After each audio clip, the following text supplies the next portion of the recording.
ഇന്ന് എൻ്റെ അനിയത്തിയുടെ +1 റിസൾട്ട് വന്നേ. അത്യാവശ്യം നല്ല രീതിക്കുള്ള മാർക്ക് അവൾക്ക് ഉണ്ടായിരുന്നു. അപ്പോൾ ഞാൻ വിചാരിച്ചു അവൾക്ക് ചെറിയൊരു എന്തെങ്കിലും ഒരു ഗിഫ്റ്റ് മേടിച്ച് കൊടുക്കാമെന്ന് വിചാരിച്ച് അക്കൗണ്ട് നോക്കിയപ്പോഴാണെങ്കിൽ അക്കൗണ്ടിലാണെങ്കിൽ 544 രൂപ ആകെ ഉള്ളൂ. എൻ്റെ ഭാഗ്യത്തിന് ഞാൻ വർക്ക് ചെയ്യുന്നതിൻ്റെ തൊട്ടടുത്തൊരു ഷോപ്പ് വന്നിട്ടുണ്ടായിരുന്നു. എല്ലാ ഡ്രസ്സുകൾക്കും 500 ബിലോ റേറ്റേ വരുന്നുള്ളൂ.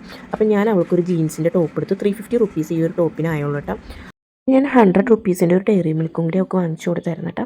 അങ്ങനെ നേരെ ഞാൻ വീട്ടിൽ പോകുമ്പോൾ എനിക്കറിയാമായിരുന്നു അവൾ ഉണ്ടോ ഇല്ലയോ എന്ന് എനിക്ക് ഉറപ്പില്ല. കാരണം 6:30 അവൾക്ക് ട്യൂഷനുണ്ട്. ഞാൻ വീട് എത്തുമ്പോഴത്തേന് 6:45 അങ്ങനെ വഴിയിൽ വെച്ച് അവളെ കണ്ടിട്ടാ. അപ്പോൾ അവളോട് ഞാൻ കൺഗ്രാജുലേഷൻസ് ഒക്കെ പറഞ്ഞു. ഞാൻ നേരെ വീട്ടിലേക്ക് ചെന്നു കേട്ടോ.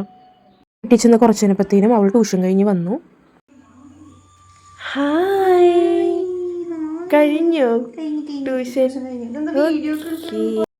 എൻ്റെ അവൾ വന്നപ്പോഴത്തേനും ഞാൻ അവൾക്ക് ഗിഫ്റ്റ് കൊടുത്തു. അവൾക്ക് നല്ല സങ്കടമായി ഞാൻ കൊടുത്തപ്പോഴത്തേനും. ഇത് കഴിഞ്ഞ് ചേട്ടൻ്റെ വക ഒരു ലോഡ് ഗിഫ്റ്റ് ഉണ്ടായിരുന്നു കേട്ടോ. ചേട്ടൻ ഗിഫ്റ്റ് കൊടുത്തിട്ട് നേരെ വർക്കിന് പോയി.